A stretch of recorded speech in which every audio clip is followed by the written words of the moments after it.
The Education Channel presents District Digest, an inside look at the Collier County Public School District. First, the latest news. Thanks for joining us. Here's what's happening. There's a pilot literacy program at Eden Park Elementary School that's got everyone talking. It's fun, it's interactive, and kindergartners are getting the extra help with reading that they need. This sentence says, I like pandas. Can you say that? I like pandas. See if you can find it. Understanding language is key to being successful, whether in a career or in the classroom. That's why kindergarten students at Eden Park Elementary School are part of a pilot literacy program designed to give them a head start with reading and vocabulary comprehension. I like. Or just the word, like. Like.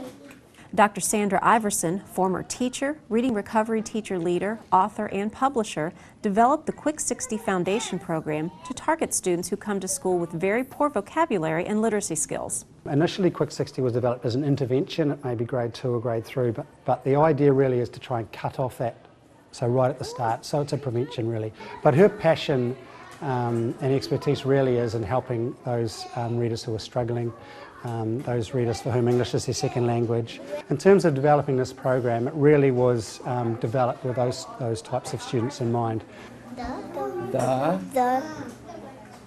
Like. Good.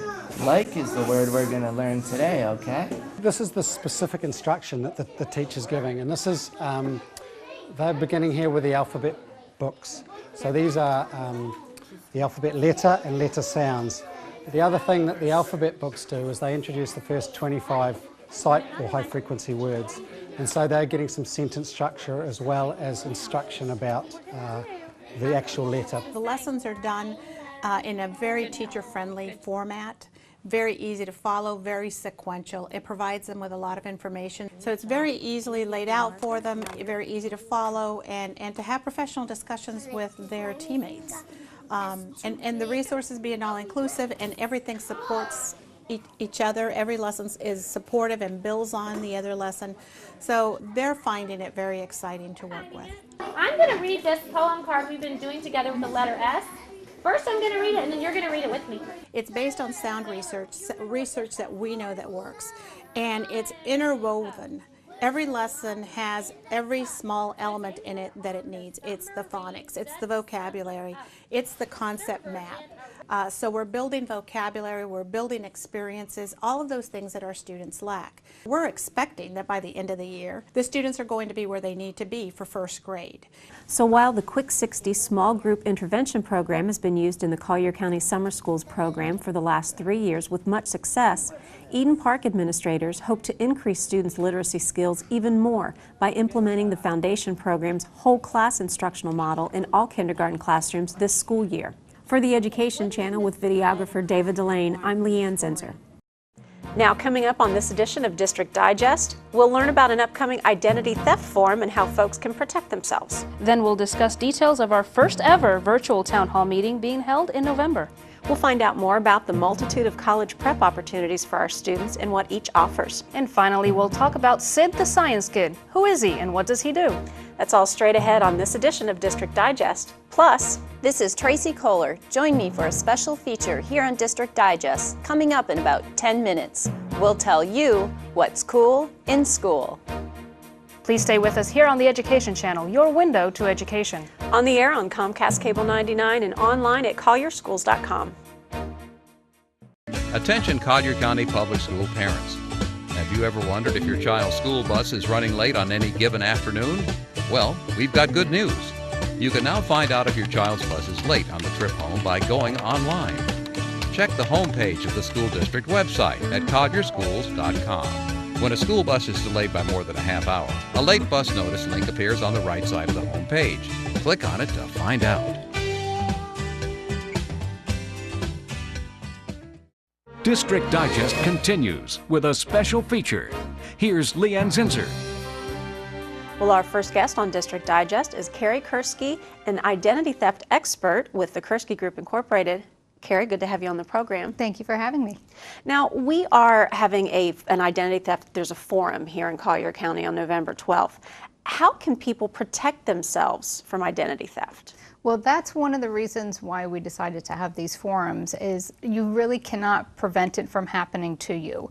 Identity theft is a global epidemic, so for the task force, what we've decided to do is to educate people on a few tips that they can use and implement to help them better reduce the risk of identity theft and to identify warning signs.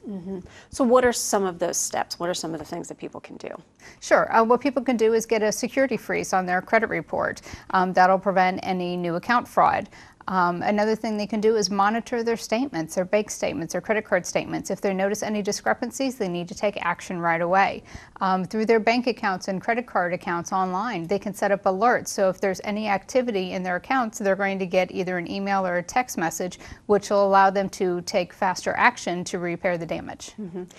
So talking a lot of electronics, what if I use just cash? Can that eliminate the risk? That's one of the most common myths out there. It might help to reduce the risk of credit card or bank account fraud, but it does nothing to protect your Social Security number from being used by an identity thief. So again, it might help with one small segment of identity theft, but it's not going to protect you 100%. And what about children? Can children be the victims of identity theft as well? Absolutely. Children and the elderly are the #1 targets.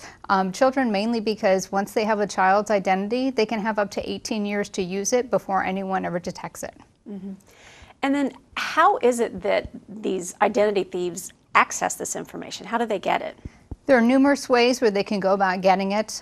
There's all types of scams, such as the phishing emails that we all receive on a daily basis. Then there's also the hacking, which we've seen with the data security breaches. It seems every day another company has their sensitive information exposed.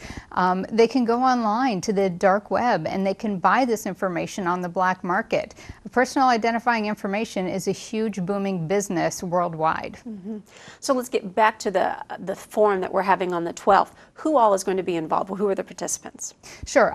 We have representatives from the Sheriff's Department, of course, Naples Police Department. We have a gentleman from the IRS, the Florida Division. We have a woman representing the Florida Attorney General's office. We have a local attorney who specializes in financial scams. I myself will be one of the presenters, and we're going to inform people about the types of scams locally going on, things they need to do to better protect themselves, to reduce the risk, and especially going to talk to parents about tools that they can use, being residents of the state of Florida, to help protect their children from child identity theft. It really is one of those topics where you can't just say, this isn't going to happen to me, because I guarantee if it hasn't happened to you, you know of someone that it has happened to. You are absolutely correct. Identity theft, it does not discriminate. It doesn't care if you're extremely wealthy. It doesn't care if you're extremely poor. It doesn't care your color. It doesn't care where you live. Identity theft can affect anyone at any time. I hear people all the time tell me, well, who's going to want my credit? Well, I've had clients who, because of identity theft, their credit scores have improved because the criminal is building it up so that they can apply for a large loan or go for an application for a high credit limit on a credit card. So identity theft can impact anyone at any time. As a matter of fact, because of all the data security breaches worldwide, I tell people you have to go into it with a mindset that your information is already on the black market. Well, and I would think that, looking at college kids who think that maybe they're just starting out and trying to build that credit, you have to, like you said, it doesn't discriminate. So any ages, whether you're a child or older, but that age where they think that I'm not even in there yet, I haven't been doing anything. That's probably a key time that they need to be more aware of what's going on. Actually, I think it starts younger than that. Parents need to start talking to their children because the children have grown up in the digital age. They are the cyber natives. They have no fear of the technology, and they are more willing to put their sensitive information on the internet than the rest of us might be. So you need to start talking to your children, have them understand how information is exchanged on the World Wide Web, and also, put precautions in place to help protect your children so that they can monitor for it. There was a case of a 3-year-old where he owed upwards of $500,000 in back taxes. I mean, I've heard of a child prodigy, but I think that's a bit extreme. Wow, wow. Well, Carrie, I'm so glad that we're having this forum here because, again, this is something that we all need to be aware of and we all need to do whatever we can to protect ourselves. So thank you very much. Thank you. You're You're watching District Digest on the Education Channel. Joining me now is Jennifer Kincaid, Executive Director of Elementary Education here for Collier Schools. And Jen, we're going to talk about this virtual town hall we have coming up. Everybody's excited about it. Early education, why is that so important? Greg, there's a lot of research on the fact that early education really predicts so much about later success in life. And we know that investing in early education yields dividends throughout the lifetime of the person.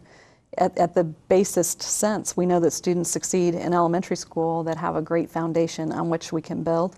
And so building that foundation as early as possible is the best thing to do. What are some of the key elements of that foundation that would make a child, say, school ready? Right. Parents are a key part of that foundation, and we always work closely as a school district in building partnerships with our parents so they realize the very important role that they play.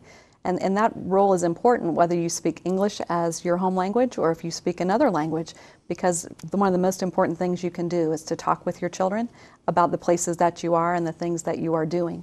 So when you're fixing dinner, you can describe what you're doing, describe the ingredients in the food.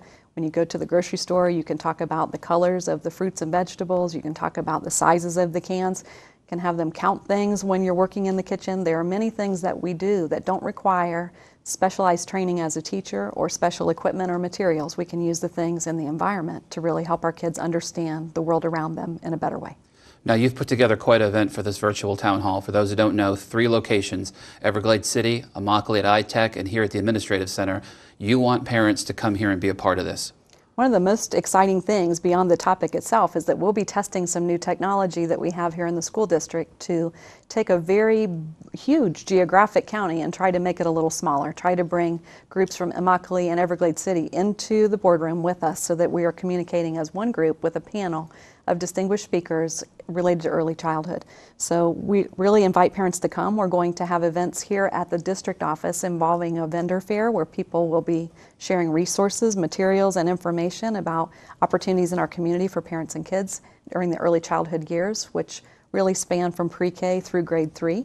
We'll also have entertainment before the meeting, and we will be providing the opportunity for our community to ask us questions live here in the boardroom and from Everglades and Immokalee remotely. Okay, the 3 locations, what time should they be here? We're going to open the doors. The actual event starts at 6 o'clock, but we'll have time for them to explore the vendors and things around 5:15, 5:30. So we'd love for them to come when they're able to come and to take some time to explore some of the resources our community has to support families in building great partnerships with our district and preparing students for school. And if people have questions, the window's actually open already. If they go to our website, collierschools.com, click at the top of the website, they can actually submit a question for you right now. What kind of questions? There's so much ground to cover here. If there were a couple of things you hope people take away from this, what would it be? I think a better understanding of how we are all partners in education, whether you're a parent, a grandparent, a community member, a member of a school staff, and not a parent yourself. We're all engaged in this effort to be sure our students are well prepared, not just for school, but for life and for college and career, and we all play a part in that. So hopefully by attending the Early Childhood Town Hall, we'll all understand our roles better and how we might best implement our roles to help children. Excellent. Thursday, November 13th. 3 locations, once again, Everglades City School, Immokalee, the iTech building, or here at the Administrative Center. 5 o'clock doors open, vendors will be in the lobby, 6 o'clock the town hall starts. One last thing, town hall is actually going to be moderated by Dr. Patton. And Dr. Patton will be our distinguished moderator, correct. So there's something right there. The amount of knowledge in this room is certainly going to be something to come see. We're looking forward to a great night. Excellent. Jennifer Kincaid, thank you for joining us. Thank you. District Digest continues as we open your window to education, taking you inside the classroom so you can see what's cool in school. With BYOD, STEM, and today's cool school technology, here's Dr. Tracy Kohler. Collier County Public Schools recently held its 4th annual Science, Technology, Engineering, and Mathematics, or STEM, conference at Golden Gate High School. Over 400 participants registered for the conference, including teachers, administrators, students, parents, and community members.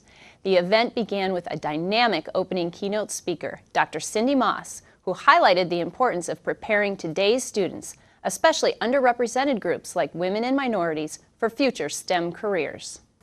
This is from 2008. People have been talking about STEM for such a long time. I am old. I was in education for 32 years and now at Discovery for 2.5 years. And when I looked at this data, it always just kind of amazes me. I'm like, we've known this for a long time. Why haven't people done anything about it? But if you look at this data, in 2001, there were 4 million ninth graders in the whole country. In 2005, 2.8 million graduated. Now that's already an issue right there, that many kids didn't graduate. 1.9 million got into some type of college after high school. 1.3 million were able to stay in college after one semester. That's another issue that we don't talk about. They predicted that 166,000 would graduate in STEM. The real number was about 120,000. So we started with 4 million and ended up with 120,000. So we've had an issue with this leaky STEM pipeline for a while. From there, participants had the opportunity to choose from over 35 breakout sessions, ranging from Google Glass in the classroom, sustainable gardening, engineering robotics, and solutions with solar, to name a few. Naples High School students wowed participants with their solar go-kart demonstration, in which they will compete with in the spring at Florida Gulf Coast University. Best of luck to Naples High School. We would also like to acknowledge and give a big thank you to Amy Noer from Discovery Education, who has supported our STEM initiatives in the school district. People in the community and parents start to recognize the deep connection between what students are doing here in school and its real-life application to real-world problems, and that it allows students to start thinking about their careers, their futures, and how they too can go out into the world and make a big difference. The STEM conference concluded with a closing keynote speaker, Patty Duncan, and a drone flying around the Golden Gate High auditorium, taking a bird's-eye view of the audience. It was an exciting way to wrap up an exciting day at Collier County Public Schools' 4th Annual STEM Conference. And now you know what's cool in school.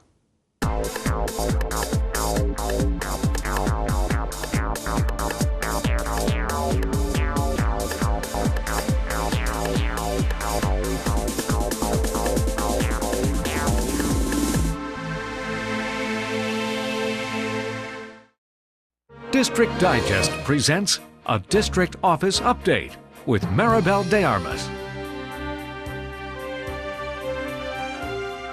Next on the show, we welcome Irene Benfatti, who's the Director of Advanced Studies and Gifted Learners here for Collier County Public Schools. Thanks for joining us. It's my pleasure. Thank you. So education is a world of acronyms. Your world of advanced studies has quite a number of them, and I'm hoping to spend some time on them today because parents get a little confused when they hear AP, DE, ACE, AVID, and right. You've got a lot going on, and it's important information for them to have. So before we get into each individual one, they're all college prep courses. Tell us a little bit about why you even offer them. Okay, and the acronyms are almost like another world language, I must say. I think the world is moving so quickly and it's such a fast pace that we really don't know where we're going to be. So our goal is to be able to prepare our students not for the world that we have now or the one that's in the past, but where we're going in the future. Sure. So we are in Collier County always striving for excellence. And one of the areas that we've identified is to provide an opportunity for our students to get involved in advanced accelerated courses, such as the acronyms that you've mentioned, AP, ACE, AVID, dual enrollment. So that's a little bit of the background. And the reason why we do that is that it provides students an opportunity to develop college-level readiness, critical thinking, skills, dealing with communication skills, evaluating situations, being really thoughtful in what they're doing. It also provides a savings for college credits because they can earn that while they're still in high school. And they experience subjects that are on a college level. And I think a very important thing is that it builds confidence and competence in their ability to be active learners as they continue their education. So that's the purpose of these courses as a background. Okay, so let's get into each one. We've got 4 to cover today. Okay. First, let's start with AP, and that's Advanced Placement. Advanced Placement are college-level courses that are offered in all of our high schools in a variety of different subject areas. And it is a program that is a College Board program, something that I would say, I think it's probably about 2,900 universities offer these opportunities for our students, and they're considered college credits. Okay. So students receive college credits for taking these courses here on campus. And from what I understand, there is an exam at the end, There's the an AP exam. Every single AP class has an exam that's offered in May. Okay. And so all students are responsible and required to take that exam for performance. And those scores are then shared at the university level. Right. And they get grade point averages are increased by virtue of the fact that they're taking, yes, sure. Exactly. Okay. So then we've got DE, which is dual enrollment, which is similar, and folks get a little confused as to really what the difference between the two are. Well, dual enrollment is a program that allows high school students to simultaneously earn both a college credits and to earn a diploma here in Collier County, and also vocational credit. So we also have a variety of opportunities. We have dual enrollment courses that are available here on campus, and there are dual enrollment courses that are taking at the universities nearby. Okay. And then ACE is more of our international diploma. It is. That's our newest accelerated program, and it stands for Advanced International Certificate of Education. I have to say that twice myself. It's a mouthful. And we're affiliated with Cambridge University. They are offering the same courses throughout the world, and our students are engaged in those courses. We have pre-ACE courses, which give an entry level into the college level courses. Students also are required to take an exam at the end of the year. They're very rigorous. Our students seem to be enjoying them because it provides that opportunity. Part of the rigor that's there also enables students to be able to practice argumentative skills, etc., communication skills. Sure. Very strong. So the last one, and we've got about 45 seconds left, and because it's a lot of information in 5 minutes, is AVID, and that one's slightly different. If you could just give us at least the acronym. Advancement via Individual Determination, and this program is for students that may not have been advanced in their courses, but students who really are interested in being successful and have the work study skills and the desire to be successful. They may not have been strong in previous academic coursework that they're taking, but we offer them opportunities through the program to have support through tutorials. Okay. And they're focused on ensuring that they're taking rigorous courses and they receive support by taking those courses. Great. Well, it's a lot of information. I know your website offers more information on each, and we'll display that on the screen. Perfect. We welcome people to visit it and get more information, and of course talk with their school counselors for more information as well. And thank you for asking about this. It's an important initiative in the district. Thank you for recognizing. Thank you for being here. Pleasure. District Digest presents a community update. Here's Maribel de Armas. To wrap up our show today, we're going to have a little fun talking about playing and learning with Beth Hauswert from the Golisano Children's Museum of Naples. Thanks for joining us. Absolutely. Thanks for inviting us. So you have the coolest title ever, Director of Play and Learning. I don't care where you work, I want that title. That's right. It definitely is a fun title because I get to do a lot of playing, but I learn everything, like something new every day. Sure. And the museum really is all about playing and learning. Tell us a little bit about what you offer and what makes the Children's Museum of Naples, unique. Well, it's definitely kind of an inspiring and interactive place for kids to play with their families. We really focus on that family interaction, but also letting everybody know that playing really is learning. They learn in so many different ways. So you have this exhibit, you have a lot of exhibits, but I've heard you have a young scientist among your exhibits called Sid. Tell us about Sid. That's right. Sid the Science Kid, who is a PBS character, has come to visit us. He's on kind of an extended vacation. He comes from us from St. Louis, the Magic House there. He has his own traveling exhibit called the Super Duper exhibit. Wow. It is super duper. And he's a preschooler that really, really is interested in science. So he's always asking why. And he has that curiosity, and it just sparks a lot of investigation. Sure. So kids in our neighborhood get to kind of investigate along with him through going through his classroom, his kitchen area, his playground, all things that are very familiar to kids because they're on the show. Sure. And they're learning all about science as they're playing. Absolutely, absolutely. Cool. When you get to use a catapult to fling toys while cleaning up Sid's bedroom. There's nothing wrong with that. There's absolutely much nothing fun. wrong with that. So So much how fun. long is Sid staying at the museum, at his extended vacation? Exactly. He has a play date scheduled with us until January 18th. Wow. And then That he's is an heading- extended vacation. It is. It's a super long play date. Absolutely. Then he's heading on to his next destination. Okay. So obviously you have a partnership with Collier County Public Schools. You know, our Absolutely. students visit your museum a lot as field Mhm. trips. Sid actually offers some complements to what's happening in the classroom. Tell us a little bit about that. Sure. We've worked closely with Collier County School District to really complement the curriculum that happens here. And Sid the Science Kid actually is part of the curriculum in those elementary grades to preview, to teach science, but also to reinforce science. So the awesome thing about the exhibit is that kids from the school district will be seeing exactly the same things Sure. that they're seeing in the classroom. So if mom and dad go on a weekend, they can feel confident that they're learning what is being done in the classroom as well. Very cool. So Sid is not your only exhibit. You have a whole lot of other things going on. Tell us kind of briefly what else there is at the museum.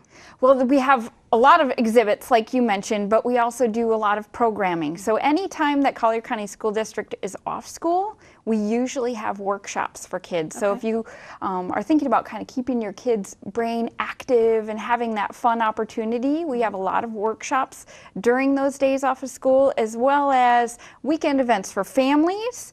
And then we have an adult-only event as well. That's a fundraiser for us. It's called Backyard Bash, and we're going to do a lot of really great playing and learning opportunities for adults. Adults need to play and learn as well, absolutely.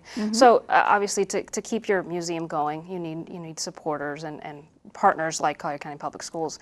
If there's a community member out there that wants to get involved with you, how do they do that?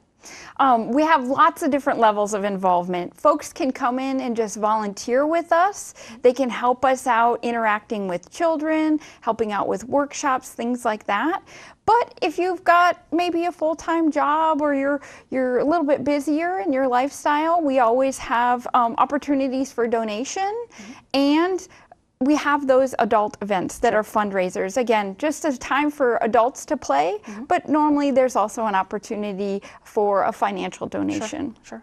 So this might throw you, but about how many people do you see through your museum, especially children, maybe students coming through your museum? Oh my goodness, we've had probably about 30,000 school students in already, and then every year we're averaging between probably 120 to 150,000 people through the door. Since we opened, we're at about 400,000, which is quite impressive for a very young museum. We're really proud of the fact that the community has supported us so strongly. Sure.